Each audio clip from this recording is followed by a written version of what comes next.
कहानी की शुरुआत में एरिफ और उसकी वाइफ सीकू को दिखाया जाता है, जिनकी इस्तांबुल में एक कारपेट शॉप है, जहां वो दोनों बड़ी मेहनत से काम करते हैं। एक दिन एरिफ का पुराना दोस्त लॉगर अपने असिस्टेंट के साथ उनकी शॉप पर आता है और उसे बताता है कि उसने पास ही एक जगह में एक अजीबोगरीब चीज देखी है, जिसे दिखाने के लिए वो लोग एरिफ को अपने साथ ले जाते हैं। वहाँ जाकर एरिफ को पता चलता है कि ये सिर्फ लॉगर की एक चाल थी, जो उसने उसकी वाइफ सीकू को पाने के लिए चली थी, क्योंकि लॉगर सीकू को बहुत चाहता था। अब इससे पहले कि एरिफ वहाँ कुछ कर पाता, वो लोग उसे पकड़कर बांध देते हैं और जिस चीज के बारे में उन्होंने उसे बताया था, असल में वो एक टाइम मशीन थी। लॉगर एक एडवांस टेक्नोलॉजी के जरिए खुद को हूबहू एरिफ के जैसा बना लेता है और एरिफ को कहता है कि वो सीकू से इस नए रूप में मिलेगा, जिससे सीकू उसे एरिफ ही समझेगी। ये सुनकर उसे रोकने के लिए एरिफ गुस्से से चिल्लाता है, पर तभी लॉगर का असिस्टेंट टाइम मशीन को एक्टिवेट करके उसे 10 लाख साल पीछे भेज देता है। कुछ ही सेकंड्स के बाद एरिफ क्रिटेशियस पीरियड में पहुंच जाता है, जहां अभी तक डायनासोर्स मौजूद थे। वो डर के मारे यहाँ वहाँ भटकने लगता है कि अचानक उसकी मुलाकात कुछ एप्स यानी पुराने जमाने के लंगूरों से होती है, जो कि उस जमाने के हिसाब से नए थे। उनमें काफी बदलाव आ चुका था, लेकिन इंसान बनने में अभी उन्हें और समय लगना था। एरिफ के पास अपना अकेलापन दूर करने के लिए और कोई चारा नहीं था, इसलिए वो उन एप्स के साथ रहने लगता है। साथ ही उन्हें थोड़ी ट्रेनिंग भी देता रहता है, जिससे कि वो इंसानों जैसा बिहेव कर सकें। धीरे धीरे दिन गुजरने लगते हैं और सर्दियों का मौसम आ जाता है। एक दिन एरिफ जब पेशाब करने जाता है तो वो देखता है कि उसका पेशाब निकलते ही सर्दी से जमकर बर्फ बन गया है। एरिफ समझ जाता है कि वहाँ का टेम्परेचर आज के जमाने के नॉर्थ पोल के टेम्परेचर जैसा है। उसके पास करने के लिए कोई काम नहीं था, इसलिए वो बर्फ के पेशाब से कुछ डिजाइन बनाने लगता है। काफी वक्त बीतने के बाद एरिफ देखता है कि इतना कुछ सिखाने और बताने के बाद भी उन एप्स में कोई बदलाव नहीं आया था और वो अभी भी पहले जैसे ही बिहेव कर रहे थे।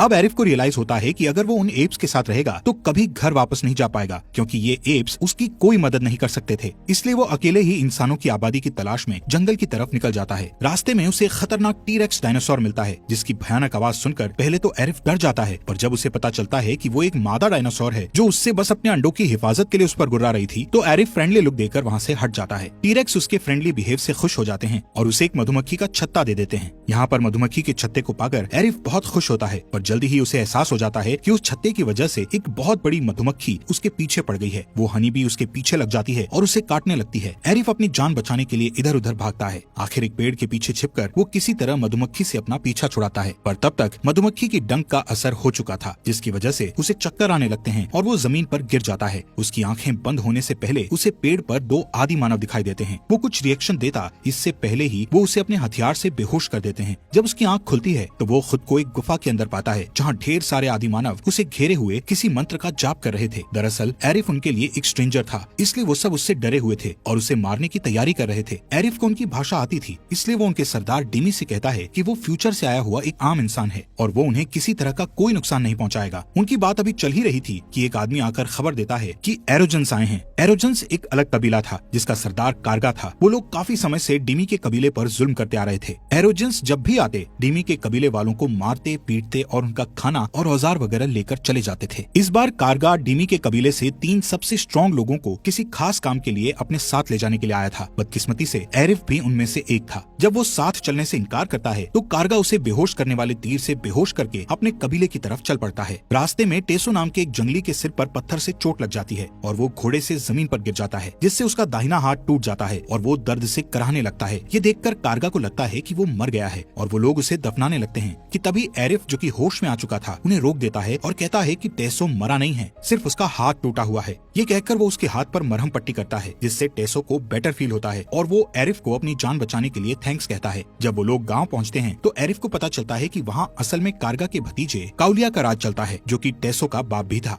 बाप बेटे एक दूसरे से मिलते हैं। फिर कारगा टेसो से उस मास्क के बारे में पूछता है जो उसने टेसो के रूम में देखा था। वो खुश होकर बताता है कि उसने वो मास्क एक पेड़ की छाल से बनाया है। ये सुनकर कालिया अपसेट हो जाता है, क्योंकि वो चाहता था कि उसका बेटा एक जंगली लड़ाकू बने, न कि एक आर्टिस्ट। फिर काउलिया उसे अपने बचपन में हुई एक घटना के बारे में बताता है, जिसकी वजह से उसके पिता कुमो की जान गई थी। इसके बाद सीन पास्ट में शिफ्ट हो जाता है और हम देखते हैं कि एक स्पेसशिप उस जगह उतरती है और उसमें से 2 स्ट्रेंजर्स निकलते हैं और काउलिया के पिता कुमो को एक बॉल गिफ्ट में देकर वापस उसी स्पेसशिप में बैठकर चले जाते हैं। उनके गिफ्ट से खुश होकर कुमो उन्हें अलविदा कहने के लिए उनकी तरफ दौड़ता है, पर स्पेसशिप के इंजन से निकलने वाली आग में जलकर मर जाता है। इसके बाद हम फिर से प्रेजेंट में काउलिया को ये कहते हुए सुनते हैं कि उस घटना के बाद से उसे हर नई चीज और हर नए इन्वेंशन से नफरत हो गई थी। उसे लगता था कि उसके पिता स्वर्ग में हैं, इसलिए उसने एक बहुत ऊंचा टावर बनवाया था, जिस पर चढ़कर बहुत सारे लोगों ने कुमो को वापस लाने की कोशिश की थी, पर कोई भी न तो कामयाब हो पाया और न ही जिंदा बचकर वापस आ पाया। इसीलिए कारगा डिमी के कबीले से 3 स्ट्रॉन्ग लोगों को लेकर आया था, ताकि ताकि उन्हें टावर पर भेज सके। ये सब सुनकर एरिफ अकेले ऊपर जाने का फैसला करता है और देखते ही देखते वो टावर पर चढ़ जाता है। सबसे ऊपर पहुंचने पर उसे वहाँ एक आदमी दिखाई देता है। उसे कूमो समझकर एरिफ उसे अपने साथ लाने के लिए आगे बढ़ता है, पर वो आदमी उससे डरकर पीछे हट जाता है, जिससे उसका पैर फिसल जाता है और वो नीचे गिरकर मर जाता है। इस बात से अपसेट होकर एरिफ धीरे धीरे नीचे उतरने लगता है। जब वो वापस जमीन पर पहुंचता है तो सारे गांव वाले उसे जिंदा देखकर हैरान रह जाते हैं, क्योंकि टावर से जिंदा लौटने वाला वो पहला इंसान था। इसी बात पर लोग खुशी से झूमने लगते हैं, जिससे माहौल थोड़ा अच्छा हो जाता है। काउलिया इस बात से अपसेट हो जाता है कि एरिफ उसके बाप को नहीं ला पाया, पर उसके एफर्ट्स को देखकर वो उसे माफ कर देता है। टेसो एरिफ की बहादुरी से इम्प्रेस होकर एक स्टोन पर उसका ड्राइंग बनाने लगता है। एरिफ उसकी कला की तारीफ करता है। तब टेसो उसे अपनी ड्राइंग्स का रेयर कलेक्शन दिखाता है, जिसमें दूसरे गांव की एक लड़की की तस्वीर भी थी, जिसका नाम मिमी था। टेसो उसे बताता है कि वो उस लड़की को चाहता है। उस तस्वीर को देखकर एरिफ को अपनी वाइफ सीकू की याद आ जाती है और वो टेसो से रिक्वेस्ट करता है कि वो उसे अपने सारे औजार दे दे, जिसकी मदद से वो अपने टाइम में वापस जा सके। टेसो कहता है कि ये इम्पॉसिबल है, क्योंकि उसके पिता ने उन सारे औजारों को एक गुफा में बंद कर रखा है और सबको सख्ती से मना कर दिया है कि वो उसका इस्तेमाल न करे। पर एरिफ टेसो को मिमी से मिलाने का वादा करके उसे मना लेता है। उस रात वो दोनों टूल्स ढूंढने के लिए चुपके से गुफा के अंदर जाते हैं, पर बदकिस्मती से कारगा उन्हें देख लेता है और पकड़कर काउलिया के पास ले जाता है, जो अपने बेटे को चोरी करते हुए पकड़े जाने पर बहुत निराश होता है और उसे गांव से बेदखल कर देता है। इस बात से दुखी होकर टेसो एरिफ के साथ गांव छोड़कर चला जाता है। अगले सीन में हम देखते हैं कि वो दोनों एक जंगल से गुजर रहे होते हैं कि अचानक उन्हें मिमी और उसकी सहेलियां एक नदी में नहाती हुई दिख जाती हैं। मिमी टेसो के बैकग्राउंड की वजह से उसे पसंद नहीं करती थी, पर एरिफ टेसो के पीठ पर मिमी को उसका टैटू दिखाता है, जिसे देखकर वो इम्प्रेस हो जाती है और टेसो के बारे में उसकी सोच बदल जाती है। फिर वो सारे लोग वापस डिमी के गांव चले जाते हैं और तब एरिफ उन सबको एक नई सभ्यता की शुरुआत करने का प्लान बताता है। वो डिमी को काउलिया की गुफा में छिपे हुए हजारों काम के गैजेट्स के बारे में बताता है और उन्हें चुराने के लिए उसकी मदद मांगता है। नए टूल्स और टेक्नोलॉजी से जिंदगी को बेहतर बनाने की उम्मीद में वो लोग उसके प्लान में शामिल हो जाते हैं। उस रात एरिफ और टेसो फिर से काउलिया की गुफा में जाते हैं और सारी जरूरत की चीजें एक चक्के वाली गाड़ी में लादकर वापस अपने गांव ले आते हैं। एरिफ उन सामानों से तुरंत काम की चीजें बनाना शुरू कर देता है, जिससे कि उन गांव वालों की जिंदगी आसान हो जाए। कुछ महीनों के बाद एरिफ की बनाई हुई चीजों के कारण उनकी जिंदगी काफी बदल जाती है। 7000 साल में होने वाले चेंजेस उन्हें कुछ महीनों में ही दिख जाते हैं। अब वहाँ औरतें खाना बनाना सीख गई थी और बच्चे स्कूल जाने लगे थे। उसके कामों से खुश होकर गाँव वालों ने उसे गाँव का मुखिया बना दिया था, पर अभी भी गाँव वालों में अक्ल की कमी थी, जिसकी वजह से एरिफ ज्यादा खुश नहीं था। इस बीच काउलिया को पता चलता है कि गुफा की सारी चीजें एरिफ और टेसो ने चुरा ली थी। गुस्से में आकर वो अपने अंकल कारगा को उन्हें मारने के लिए भेजता है और जब कारगा गांव पहुंचता है तो वहां हुए उन सारे बदलाव को देखकर वो हैरान रह जाता है और उन लोगों से वो सारी चीजें उसे देने के लिए कहता है। एरिफ उसके लोगों के सामने उसकी नकल उतारता है और उसका मजाक उड़ाता है। इस बात से गुस्सा होकर कारगा अपनी सेना के साथ वापस आने और उससे बदला लेने का वादा करता है। एक दिन एरिफ टेसो, मिमी और दूसरे लोगों को साथ लेकर पास के जंगल में पिकनिक मनाने जाता है, पर जब वो लोग वापस लौटते हैं तो देखते हैं कि पूरा गांव तहस नहस हो चुका था। एरोजेंस लोग गांव की सारी चीजें अपने साथ ले गए थे। एरिफ इन झगड़ों से तंग आकर काउलिया के पास जाता है और उसके सामने एक सुझाव रखता है। वो कहता है कि 6 लोगों का एक फुटबॉल गेम खेला जाए, जिसमें अगर उसकी टीम जीतती है तो उनके गांव से चुराया हुआ सारा सामान काउलिया को उन्हें लौटाना पड़ेगा, और अगर उसकी टीम हारती है तो वो काउलिया के लिए इतना लंबा टावर बनाएगा जिससे वो अपने खोए हुए पिता को वापस ला सके।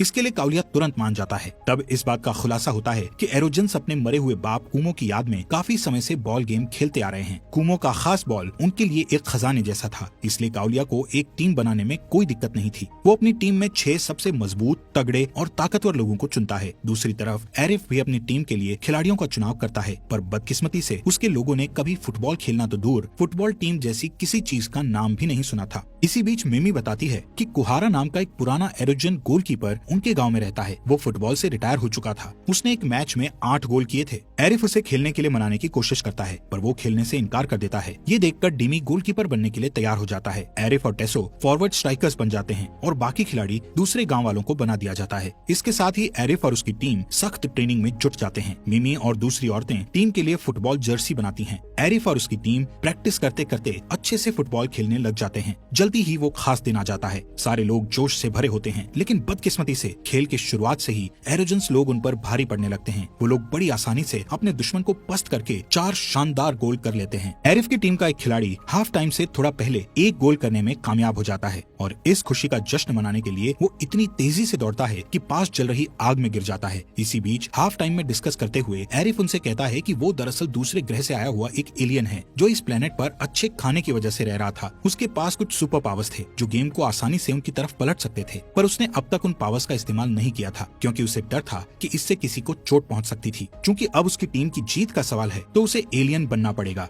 ये सच जानने के बाद भी गांव वाले उससे नाराज होने के बजाय उसे एंकरेज करना शुरू कर देते हैं ताकि वो गेम में अपना बेस्ट परफॉर्मेंस दे सके। जल्द ही सेकंड हाफ शुरू हो जाता है और आरिफ अपने गजब के फुर्तीलेपन और तेज नजर से अपनी टीम को लीड करते हुए 3 गोल कर देता है और इस तरह गेम 4-4 गोल की बराबरी पर पहुंच जाता है। गेम की गर्मा गर्मी में टेसो की लड़ाई एक एरोजन से हो जाती है, जिसके बदले में दोनों टीम पर पेनल्टी लग जाती है। डिमी टीम को पेनल्टी से बचा लेता है, पर उसके हाथ में चोट लगने से उसे अनफिट मानकर खेलने से रोक दिया जाता है। अब टीम में किसी गोलकीपर के न होने से कुहारा सामने आकर गोलकीपर बन जाता है। वो एक दीवार की तरह अपनी तरफ आने वाली हर चीज को रोक देता है। आखिर के कुछ सेकंड्स बचते हैं, तब आरिफ उछलकर एक खतरनाक शॉट मारता है जिससे बॉल सीधा गोल पोस्ट में पहुंच जाता है और इस गोल के साथ ही उसकी टीम जीत जाती है। पूरा गांव खुशी से झूम उठता है और काउलिया भी विरोधी टीम की जीत पर उनको बधाई देता है। वो उनसे कहता है कि वो उनसे किया हुआ अपना वादा पूरा करेगा और अब हमेशा के लिए उनके गांव से दूर रहेगा। इस शानदार जीत के बावजूद आरिफ उदास रहता है क्योंकि उसे लगता है कि लॉगर ने उसकी बीवी सीकू को अपने कब्जे में कर लिया होगा, इसलिए वो हमेशा के लिए गांव को छोड़कर कहीं दूर चला जाना चाहता है। लेकिन निकलने से पहले वो टेसो को अपनी घड़ी और मिमी को अपनी एंगेजमेंट रिंग दे देता है। तभी अचानक वहाँ एक तेज रोशनी फैल जाती है और उसमें से सीकू निकलती है। आरिफ की खुशी का ठिकाना नहीं रहता और वो हैरत से अपनी बीवी को देखने लगता है। सीकू उसे बताती है कि उसके लॉगर के साथ चले जाने के बाद उसने इंटरनेट पर एक 10 लाख साल पुरानी अंगूठी देखी थी जो कि आर्कियोलॉजिस्ट की ग्रुप को एक गुफा में मिली थी। जब उसने उस अंगूठी और घड़ी के बारे में और ज्यादा जानकारी जुटाई तो उसे पता चला कि वो असल में आरिफ की थी। उन सारी चीजों पर गौर करने पर उसे पता चला कि उसके सामने जो आरिफ था दरअसल वो बहरूपिया लॉगर था। तब वो गन पॉइंट पर लेकर उससे अपने पति के लोकेशन के बारे में पूछती है और आखिर में लॉगर के टाइम मशीन को ऑपरेट करके वो यहाँ तक पहुँची थी। जल्द ही वो दोनों सारे गाँव वालों को अलविदा कहकर अपने समय में लौट आते हैं। घर पहुँचते ही वो लॉगर को प्रिमिटिव विलेज में भेज देते हैं। पहले गाँव वाले उसे आरिफ समझकर उससे अच्छे से बात करते हैं, लेकिन जैसे ही घमंडी लॉगर उन सबका मजाक उड़ाने लगता है तो वो लोग समझ जाते हैं कि ये कोई बहरूपिया है। हालात तब और ज्यादा खराब हो जाते हैं जब काउलिया और उसके साथियों को लगता है कि सालों पहले उसी के स्पेसशिप से उसके पिता कुमो की मौत हुई थी। गुस्से से भरी भीड़ को देखकर लॉगर डर जाता है और उन लोगों से खुद को छोड़ने के लिए गिड़गिड़ाने लगता है, पर उसकी बात कोई नहीं सुनता और सब उसे पकड़ने के लिए आगे बढ़ने लगते हैं। पर इससे पहले कि वो उसे पकड़ पाते अचानक एक टी-रेक्स आकर उसे निगल लेता।